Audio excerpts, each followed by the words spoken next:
Well, we're back here with Mark Collinsworth of Vere Global. He's the asset manager of Vere Global. And Mark, in the past, we've kind of touched on the Federal Reserve System and what are the alternatives. Now, first of all, what is the Federal Reserve System and should something replace it? Well, the Federal Reserve in a nutshell is pretty much the um, quasi-government entity that regulates the economy and the banking system. Now, a lot of people take a great umbrage with the Federal Reserve, saying that really uh, it has a negative impact on the economy, and it's accused of many other things. Do you see it that way? Is the Federal Reserve a negative influence on the economy? What's wrong with the Federal Reserve, and how do you fix it? Well, I think there's several problems with the Federal Reserve. One, it's a private bank that nobody really knows what goes on. I'm sure you've seen where the senators and congressmen have asked to do audits of the Federal Reserve, and the Federal Reserve has said no, they're a private corporation and they're not allowed to. Another issue with the Federal Reserve, the people on the Federal Reserve Board that actually makes the decisions on where the economy should go, inflation should go, and interest rates go.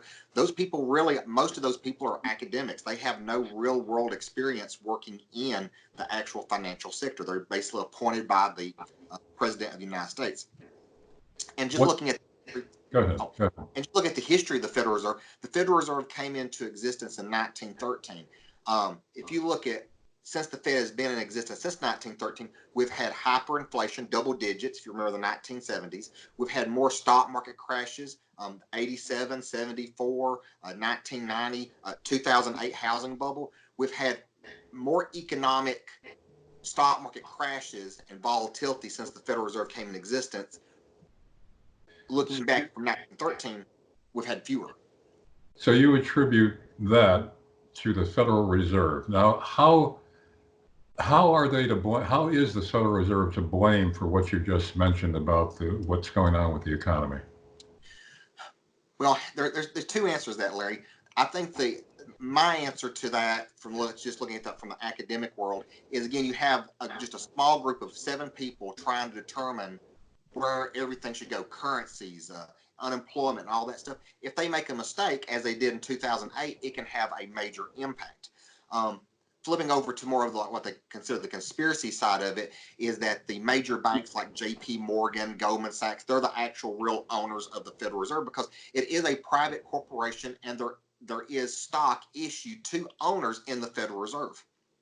So, Well, before we get into the conspiracy aspects, and I do want to discuss that with you in the future at length, but right now, what, considering what you think is wrong with the Federal Reserve, can it be fixed or should it just be replaced by something else? And if it has to be replaced, what would that something else be and why would it work better? So, first of all, the Federal Reserve, should it be replaced? I believe it should be. So, what should you replace it with? I think it should be replaced with some kind of free floating market system. As again, a small group of individuals who may not know everything that's going on in the economy are trying to make the decisions for the economy, which is basically seven people versus, or nine people, versus if you had it in a free floating market rate, you have tens of thousands of people around the world all making a decision on where interest rates, inflation, and all that should be at. But would they necessarily be any wiser in making those decisions? I believe they would because they would trade in markets that the amateur investor wouldn't be able to trade in, like the Fed funds futures market.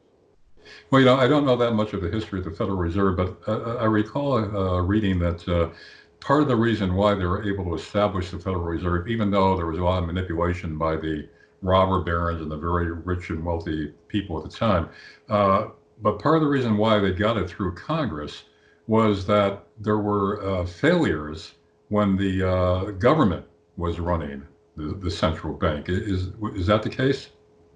Well, technically, the government has never really run the central bank. A lot of people don't know this, but the Federal Reserve System we have today is actually the third central bank that the United States has had.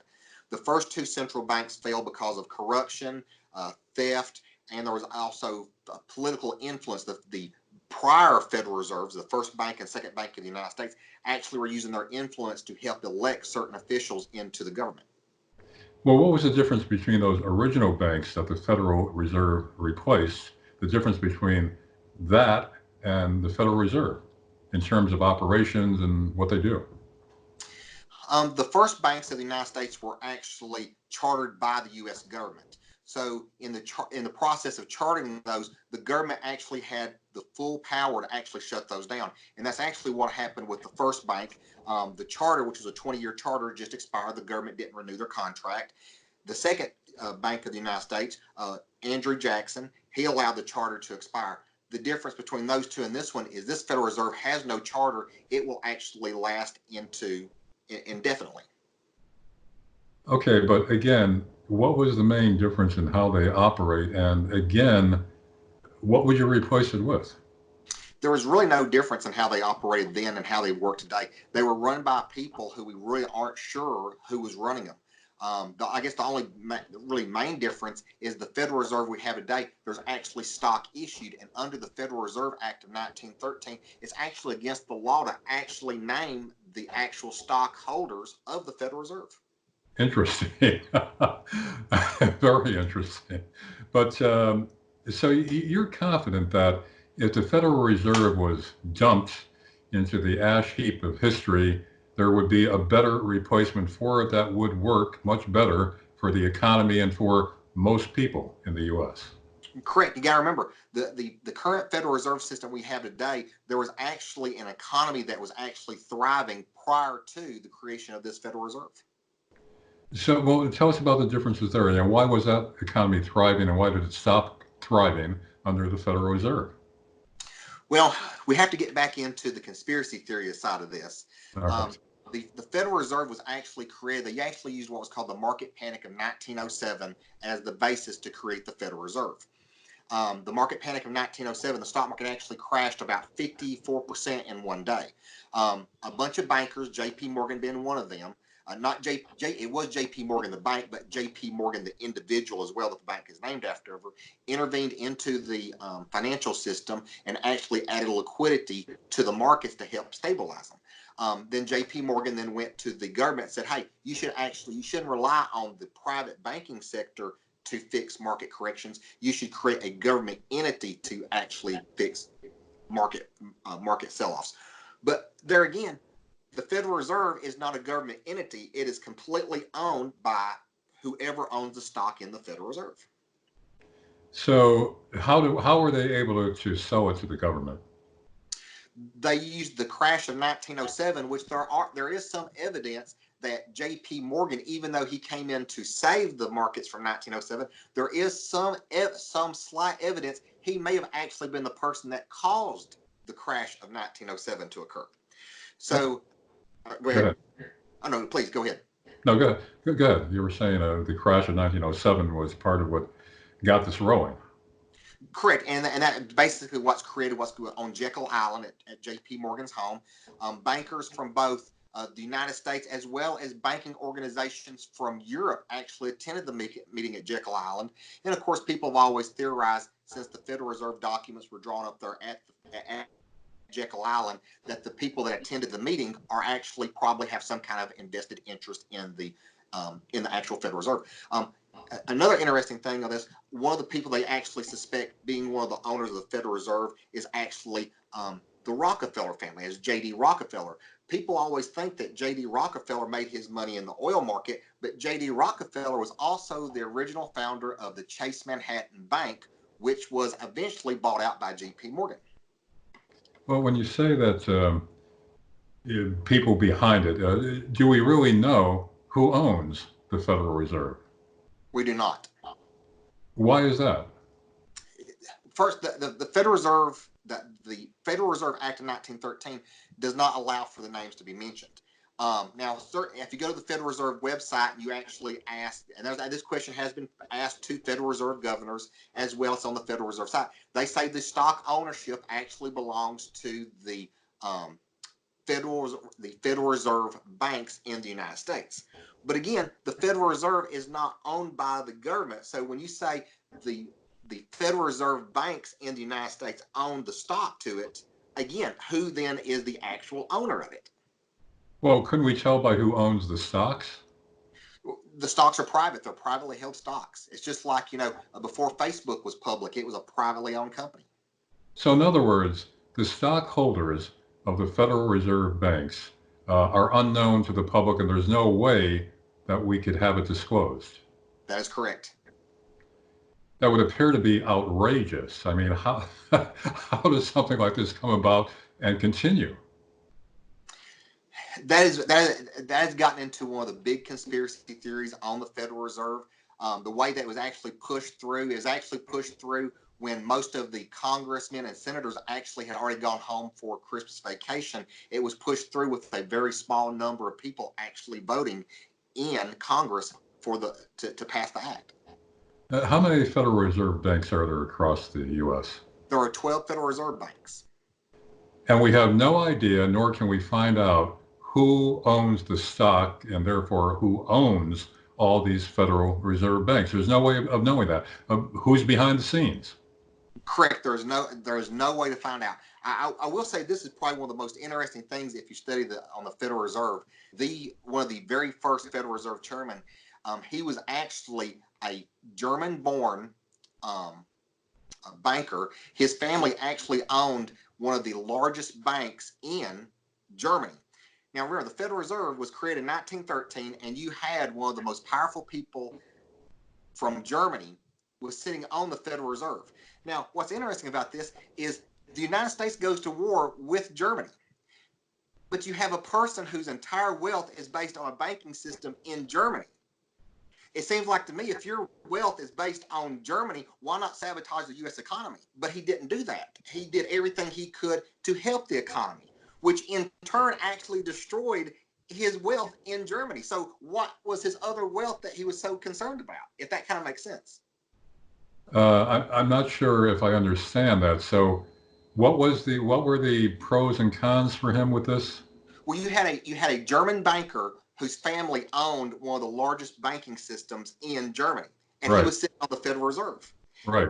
And that banking system got totally demolished in World War One. So therefore, how might he have gained from this? How did he gain? Was there something more important that he was willing to protect than his banking system in Germany? If you're familiar with the Rothschild families, the Rothschild family has been, connected with, has been conspiracized to be connected with the Federal Reserve. One of the original Rothschild bankers actually said one time, asked him about who was going to be he was asked a question about the King of England, and he said, "I don't care who the King of England's ever going to be. I'm more concerned about who can print the money for that country." So Mark, who was this German banker that we're talking about? That would actually be Paul Warburg. And if you've ever heard the name Warburg Pincus, his family is actually the founders of the Warburg banking system in Germany. Now, these people are unknown to us, and there's no way of finding out. Has there been any serious effort by members of Congress or others who are trying to force disclosure of who the stockholders, who the owners are of the Federal Reserve? There's actually been several attempts to audit the Federal Reserve because money goes into the bank, but the government doesn't know how that money is actually being spent. I'm sure you're familiar with Paul Rand. Paul Rand's made several attempts to actually have the Federal Reserve audited. There's also been attempts by other Rand Paul, you mean? Rand Paul? My bad, Rand Paul, Rand Paul. to actually try to regulate the Federal Reserve to get it audited. And of course, the Federal Reserve comes out and says, we're an independent organization trying to make independent decisions away from politics. But that's not necessarily true. All right. So not only do we not know who the owners of the Federal Reserve, who the owners of the Federal Reserve are, but you're also saying that we have no way of finding out how the money is spent because they cannot be audited. That is correct. They cannot be audited. All their books are closed to everybody. Again, this seems just astounding for those who aren't conversant with it, such as me. And other than Rand Paul, there's nobody else that's trying to open up the Federal Reserve? There's been some other people to make attempts at it. when you get into the Federal Reserve stuff, a lot of things that come up. We'll talk. J.F. Kennedy. He came out with the silver certificates. If you still have those, you could go and take a $2 silver certificate. It looks just like a $2 bill. You take it to the bank, and the bank would give you $2 worth of silver. He actually had the banking system of the United States issue those, and that was a competing currency against the Federal Reserve. It's just very interesting or ironic that the day after Kennedy was assassinated, the Federal Reserve issued orders to all the banks in the United States to collect as many silver certificates as they could and take them out of circulation. Interesting. And wasn't there also another assassination and then an attempted assassination involving two other presidents? Correct. Andrew Jackson did not sign off on renewing the charter. He technically vetoed the charter for the third bank of the United States to be created, and he was the first president to ever have an assassination attempt made on him. The second president, Abraham Lincoln, this was what they refer to as the non-banking period of the United States. Lincoln needed money to fund the Civil War. He went to the banking cartels to get money. They were going to issue him a 22% interest rate on the loan to fund the Civil War. He said, no, I'm not going to accept that, and then came with the idea of issuing a piece of paper as a loan with the government backing the loan, because the government technically cannot print paper money.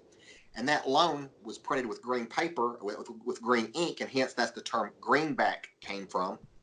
And it's not very ironic that Lincoln was eventually assassinated also for being a competing currency against the Federal Reserve. You've said that the Federal Reserve is really a con job. Very much so. And beyond that, there's also some conspiratorial factors involved. Correct. The way it was pushed through the government, the secrecy, who really owns the Federal Reserve, what really goes on in these Federal Reserve meetings. The Federal Reserve thing has actually been connected, with Fort Knox. People have always speculated, is there really gold in Fort Knox? What I find very interesting about the government actually pushed for an audit to actually be done of Fort Knox. Now, the gold in Fort Knox is supposed to be owned by the government, but Fort Knox will not allow the government to actually go in and do an audit on it.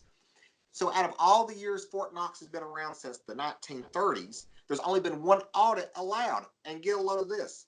Out of all the vaults in the Federal Reserve, there's I think there's something like a dozen vaults in there. They were only allowed to audit one vault, and only allowed to audit one box, and only allowed to do a gold sampling on one bar out of that vault. This sounds like a bad screenplay, actually. It sounds like something out of the movies. Yeah, and if you're also curious on it, when Fort Knox was actually created, the president actually signed a document that would actually forbid any president from actually visiting Fort Knox. So President Roosevelt, Franklin D. Roosevelt, he actually went there to visit it. He signed the paperwork with it, and technically you could say Truman was the only other president. He actually got to visit Fort Knox as vice president. So technically you have two presidents that have only been allowed in Fort Knox. Nobody else of influence in the government has been allowed in. Correct. And another funny thing, it's actually guarded by its own separate Fort Knox security police. Right, Mark, this is really both astounding and fascinating. Very interesting. We'll take up that in part 2 of our series on the Federal Reserve. That's a lot to absorb for now. Thanks very much for being with us. All right, fantastic. Glad to do it.